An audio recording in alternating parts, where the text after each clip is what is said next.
Achieving Equitable Education for Language Minority Undocumented Immigrant Children.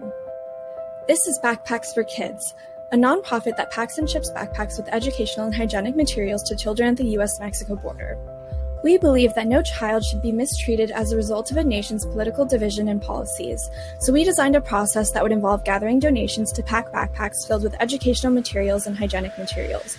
Then we met with organizations with missions that aligned with ours to determine where we would ship our backpacks.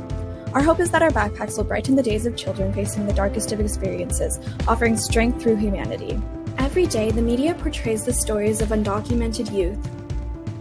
We hear about and see their experiences with detainment, arrest, deportation, harassment, and mistreatment.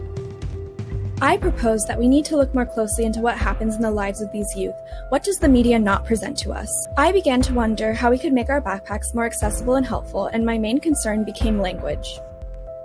Undocumented youth often do not speak English. They may speak Spanish or Portuguese or indigenous languages. How then can we justly provide educational materials to all of these children? This question brought me to a broader one about our educational system. How can language learning be framed and applied differently in schools to improve the educational experiences of undocumented students? We can start by understanding how the history of language and immigration restrictions informs present policies and practices. The East LA Blowouts and Bilingual Education Act of 1968 are a common marker of the beginning of these discussions because they created conversation around immigration and language restrictions and their effects on youth. Bilingual education was a tool for understanding citizenship and national identity for the marginalized groups fighting for a voice in their own education.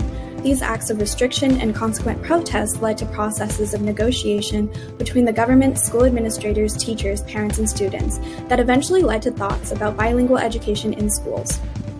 We must acknowledge the ideological and material manifestations of white supremacy in the educational system. The connection between whiteness and intelligence roots itself in the larger idea of white supremacy, devaluing other racial and linguistic identities. We need to better understand and think about why and how ideologies of white supremacy affect immigration and language policies, leading to the exclusion and marginalization of certain identities. Multilingualism in other cultures should be considered as valuable as whiteness. The raciolinguistic perspective looks at the intersection between race and language identities. Why do we continue to associate how someone looks with what languages they speak? These identifications should not be natural and normalized. They should be denaturalized by contesting them and acknowledging them as unjust. Coloniality has lasting effects on education, leading to the need to understand why there are perceptions of difference, how we can understand different intersections and assemblages of identity, and why we need to contest power formations.